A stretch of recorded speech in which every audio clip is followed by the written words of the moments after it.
ኢትዮጵያ ተከሰሰች። የሶሪያው ፕሬዝዳንት ከግድያ ተረፉ።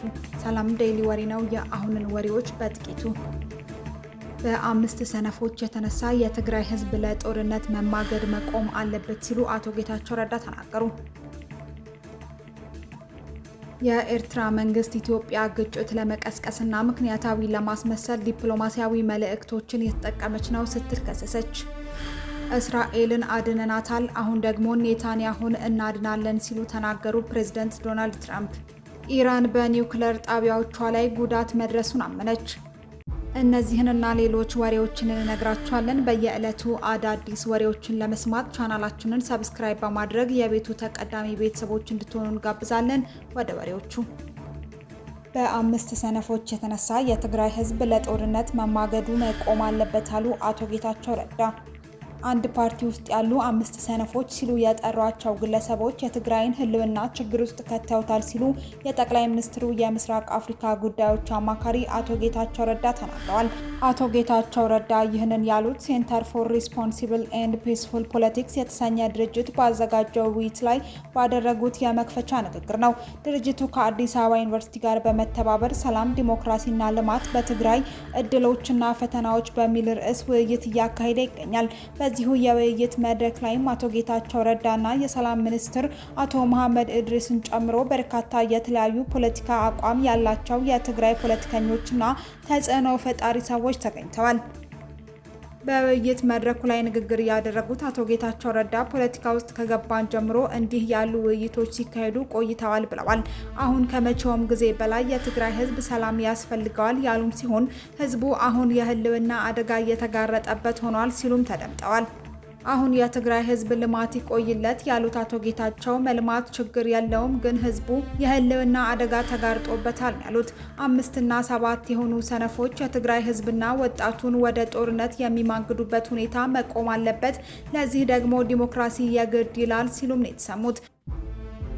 ይህ መድረክ እነዚህ ጥቂት ሰነፎችን በቃችሁ የሚል አይነት ጠንካራ ውይይት የሚደረግበት የመጀመሪያ መድረክ ይሆናል የሚል ተስፋ እንዳላቸውም ገልጸዋል። በዚሁ የውይይት መድረክ ላይም የመክፈቻ ንግግር ያደረጉት ሌላው የሰላም ሚኒስትር አቶ መሐመድ ኢድሪስ ናቸው። በንግግራቸውም በትግራይ ፖለቲካም ሆነ በሀገሪቱ ያሉ የፖለቲካ ሂደት ላይ በአብዛኛው ከፊት ወጣቶች አይመጡም ያሉ ሲሆን ይህ አይነቱ ውይይት ግን ወጣቶችን ወደፊት ለማምጣት የሚያስችል መሆኑን ተናግረዋል። በትግራይ ፖለቲካ ውስጥ ይህ የዛሬው ውይይት ታሪካዊ የሆነ ውይይት እንደሚሆን አልጠራጠርም ሲሉም የተናገሩት።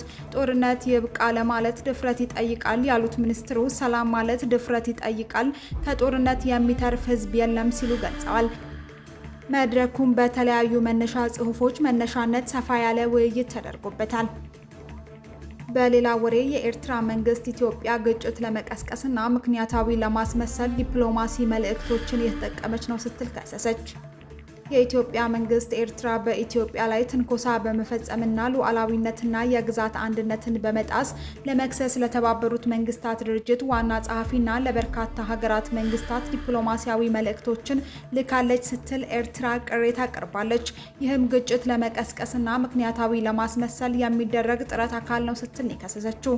የኤርትራ የማስታወቂያ ሚኒስትር ትላንት ሰኔ 19 ባወጣው መግለጫ የኢትዮጵያ መንግስት ባለፉት ቀናት የዲፕሎማሲያዊ ዘመቻዎችን አጠናክሯል ሲል ገልጾ መልእክቶቹ እያየለ በመጣው የጦርነት አጀንዳው ላይ ድጋፍ ለማግኘት የዓለም አቀፉን ማህበረሰብ ለማሳመን ያለመ ግልጽ ዘዴ ነው ብለዋል። እንደ ሚኒስትሩ ገለጻ የኢትዮጵያ መንግስት በርካታ የጦር መሳሪያ ግዢዎችና መንግስትን የማዳከም በርካታ ጥረቶች ላይ መሳተፏን ገልጿል። ምንም እንኳን እነዚህ ድርጊቶች ለኤርትራ ሉዓላዊነትና ግዛታዊ አንድነት እንዲሁም ለቀጠናው መረጋጋት ከባድ ስጋት ቢጥልም ኤርትራ በትዕግስት አልፋለች ነው ያሉት። የኤርትራ መንግስት መግለጫውን ያወጣው ትክክለኛነቱን ያልተረጋገጠ የኢትዮጵያ የውጭ ጉዳይ ሚኒስትር ደብዳቤ በቅርቡ በማህበራዊ ሚዲያ መሰራጨቱን ተከትሎ ነው። ከወደ ውጪ በምናሰማችሁ ወሬ እስራኤልን አድነናታል፣ አሁን ደግሞ ኔታንያሁን እናድናለን አሉ ፕሬዝዳንት ዶናልድ ትራምፕ። ትራምፕ እስራኤል በኢራን ላይ በነበራት ግጭት ሀገራቸው ጣልቃ በመግባት እንዳዳነቻት ገልጸው አሁን ደግሞ ኔታንያሁን እናድናለን ሲሉ ትሩዝ ሶሻል በተሰኘው የማህበራዊ ሚዲያ ገጻቸው ላይ አስፍረዋል። የአሜሪካው ፕሬዝዳንት ዶናልድ ትራምፕ በሙስና የተከሰሱት ጠቅላይ ሚኒስትር ቤንያሚን ኔታንያሁ ክሳቸው ውድቅ ተደርጎ ምህረት እንዲደረግላቸው ለእስራኤል ጥሪ አቅርበዋል።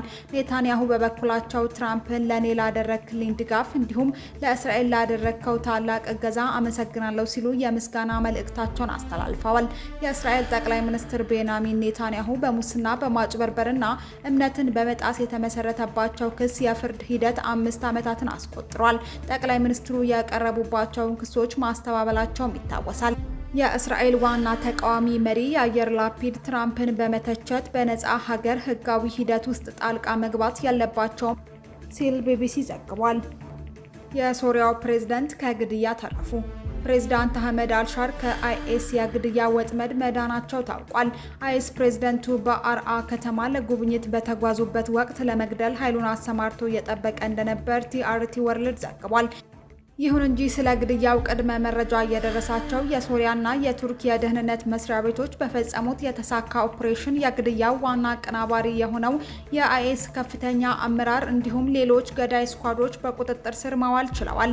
የቡድኑ መሪ ከሂዝቦላህ ጋር ግንኙነት የነበረው መሆኑ የተገለጸ ሲሆን አዲሱ የሶሪያ መንግስት ለሁለቱም ቡድኖች የጋራ ጠላት መሆኑ ይታወቃል።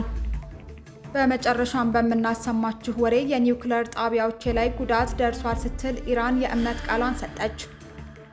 የኢራን የውጭ ጉዳይ ሚኒስትር አባስ አራግቺ የአሜሪካና የእስራኤል ጥቃቶች በኒውክሌር ጣቢያዎቿ ላይ ከባድ ጉዳት እንዳደረሱ አምነዋል። ለ12 ቀናት የዘለቀው ጦርነት ካበቃ በኋላ የኢራን የአቶሚክ ኢነርጂ ኤጀንሲን በመጥቀስ ጉዳቱ ቀላል አልነበረም፣ በኢራን የኒውክሌር ጣቢያዎች ላይ ከፍተኛ ጉዳት ደርሷል በማለት ነው የገለጹት። አራግቺ እንደተናገሩት ቴህራን የተባበሩት መንግስታት የኒውክሌር ኃላፊ ራፋኤል ግሮሲ ወደ አገሯ እንዲገቡ አትፈቅድም ሲሉ ተናግረዋል። አሜሪካ በኢራን ኒውክሌር ጣቢያዎች ላይ የወሰደችው እርምጃ ምን ያህል ውጤታማ ነበር በሚል የአሜሪካ የሀገር ውስጥ የፖለቲካ ክፍል ውዝግብ ውስጥ ገብቷል። ኑ እንወያይ ያሉት አራግቺ አውሮፓውያን ደውለው ጦርነቱን አቁመው ወደ ዲፕሎማሲው ተመለሱ ይሉኝ ነበር፣ ነገር ግን እኔም ዲፕሎማሲያዊ ሂደት ውስጥ ነበርን በማለት አስረድቻቸዋለሁ ብለዋል። አራግቺ አክለውም የኢራን የኒውክሌር ጉዳይ በጣም የተወሳሰበና አስቸጋሪ ነው፣ ነገር ግን ንግግራችንን በማጠናከር የኒውክሌር ስምምነት ማድረግ እንችላለን ያሉት ፍላጎታቸው የእኛን የኒውክሌር ጣቢያችንን ካወደሙ በኋላ ባዶ እጃችንን በድርድር ጠረጴዛ ላይ ማስቀመጥ ነበር፣ ግን ይሄ እንዲሆን አልፈቀድንም ያሉት። ለአሁን የመራረጥንላችሁ ወሬዎች እነዚህ ነበሩ። እስከ ፍጻሜው ስለተከታተላችሁን ከልብ እናመሰግናለን። ዴይሊ ወሬን ሰብስክራይብ፣ ላይክ እና ሼር በማድረግ የቤቱ ተቀዳሚ ቤተሰቦች እንድትሆኑ በማክበር ጋበዝን።